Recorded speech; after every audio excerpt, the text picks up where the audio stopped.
Hello and welcome to my channel infinite thread. और आज के कैंडी टॉक में हमारा टॉपिक है ओवर थिंकिंग। तो गाइस, ओवर थिंकिंग हम सब करते हैं, लेकिन मैं ये भी नहीं बोल रही हूँ कि ओवर थिंकिंग कोई गलत चीज़ है। एंड इनफैक्ट ओवर थिंकिंग से आप डीप में जाके प्रॉब्लम्स को समझते हो, आप डीप में जाके आप हर एस्पेक्ट में जाके प्रॉब्लम्स को सॉल्व करते हो, आप प्रॉब्लम्स को समझते हो। लेकिन कभी कभी क्या होता है ना कि हम बहुत ही माइक्रो चीज़ों पे ओवर थिंक करते हैं। और एक टाइम था जब मैं बहुत बड़ी over think I use to over think a lot, मतलब इतनी सी चीज़ पर भी मैं बहुत ओवर थिंकिंग करती थी। But then one day I have just sitted alone, मतलब आसपास कोई नहीं।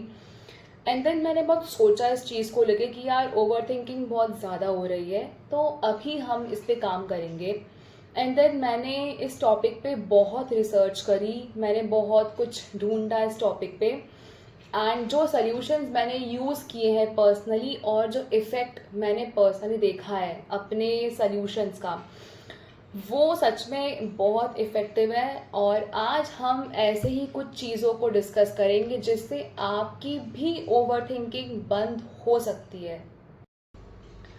तो होता क्या है ना कि हमारे ब्रेन में एक तो हज़ार चीज़ें ऑलरेडी बहुत चल रही होती है, मतलब कि हमारा दिमाग बात करना बंद ही नहीं होता है। मतलब कुछ ना कुछ चलते ही रहता है उसके अंदर। That may be emotions, that may be any kind of thing जो आप किसी से शेयर नहीं कर पा रहे हो, या फिर कुछ ऐसी बातें जो आप किसी और को नहीं बता सकते हो, या फिर आप समझा नहीं पा रहे हो। तो ऐसी बहुत चीज़ें होती है, मतलब जो जो हम किसी को शेयर नहीं कर पाते हैं, या फिर जो हमारे होती है, मतलब जो जो हम किसी को शेयर नहीं कर पाते हैं, या फिर जो हमारे ब्रेन में चलती ही रहती है। तो there is very simple way. पहले तो आप एक अपनी खुद की पर्सनल डायरी मेंटेन करिए। आप उसमें whatever you are feeling, whatever emotions you are feeling right now, और जो भी आपको दिमाग में आ रहा है ना, आप सब कुछ उस पेपर पे लिख दो। मतलब, एंड ट्रस्ट मी गाइज, इतना करने के बाद ना जो आपके दिमाग का रिलैक्सिंग स्टेट होगा, बिकॉज जो हमारा ब्रेन टॉकेटिव होता है ना, वो इतना टॉकेटिव नहीं रहेगा। क्योंकि बातें अगर हम किसी से शेयर नहीं कर रहे हैं तो वो एटलीस्ट पेपर पर तो जा रही है, मतलब वो कहीं निकल तो रही है। रादर देन यहाँ पे बैगेज कैरी करने से हम उस पूरे एक्स्ट्रा बैगेज को पेपर पे निकाल दें। तो आप जर्नलिंग स्टार्ट करिए, आप खुद की एक डायरी मेंटेन कीजिए जिसमें आप सब कुछ लिख सकते हैं। सब कुछ मतलब अनफिल्टर्ड, मतलब सब कुछ जो आपको दिमाग में आ रहा है, जो आप इमोशंस को फील कर रहे हो। And please try this. Okay, guys, so second and my most favorite technique which I do apply while I am overthinking, and that is breathing and ध्यान method. ध्यान मतलब कि meditation method and breathing method. सो होता क्या है ना कि हमारे दिमाग में बहुत कुछ चल रहा होता है, एंड मतलब कुछ ना कुछ, मतलब अगर हम एक सेकंड भी खाली बैठे हैं ना तो वो कुछ ना कुछ चलते रहता है कि यार इसने ऐसा क्यों किया था। एंड कभी कभी तो हम ओवर थिंक करके पास्ट में पहुंच जाते हैं, मतलब पास्ट में ऐसा क्यों हुआ था, पास्ट में ऐसा हुआ था, इसने ऐसा क्यों किया था। तो बेटर है कि हम पास्ट में वापस चले जाएं, उससे बेटर है कि हम उसको अभी ठीक करें उस चीज़ को। तो just take a deep breath like this,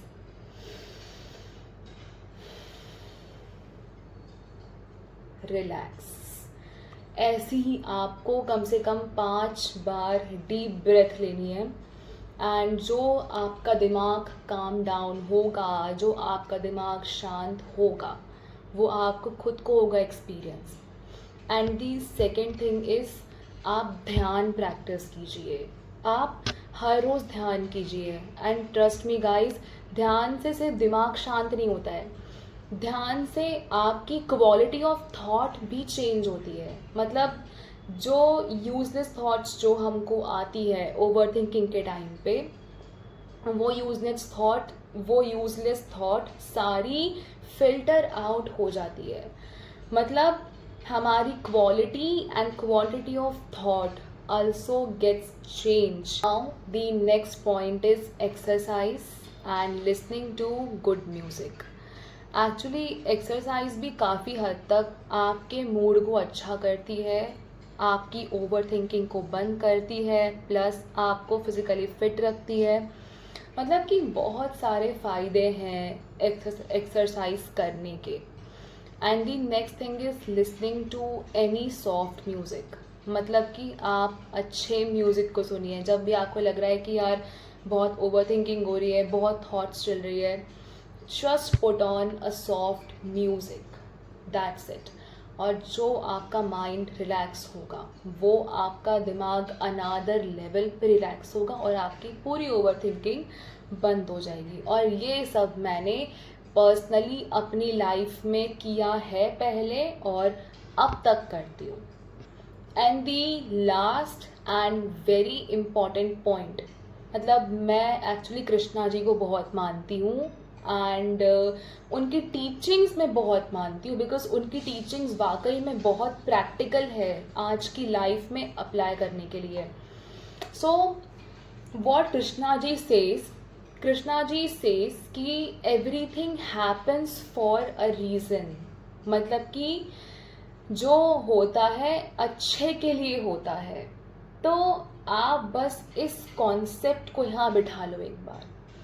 बस ये कॉन्सेप्ट आपने यहाँ बिठा लिया कि भाई जो होता है वो किसी कारणवश होता है और जो होता है वो अच्छे के लिए होता है। तो जो आपके साथ हो रहा है वो आपके अच्छे के लिए हो रहा है। वो आपका और बेटर वर्जन लाएगा आगे जाके। वो आपके फ्यूचर के लिए अच्छा है, वो आपके प्रेजेंट के लिए अच्छा है। And the very important message which I follow of Krishna ji, that is कर्म कर फल की चिंता मत कर। मतलब कि आप अपना काम करिए, आप अपनी ड्यूटी करिए, रिजल्ट्स उनके हाथ में। तो दैट्स इट गाइस, ये सब थे कुछ टिप्स ओवर थिंकिंग को कम करने के लिए। एंड आई होप ये टिप्स आपको भी बिल्कुल काम आएगी और आपकी ओवर थिंकिंग बंद हो जाएगी। टिल देन हम मिलते हैं अगले वीडियो के साथ। और please do like, share and subscribe my channel.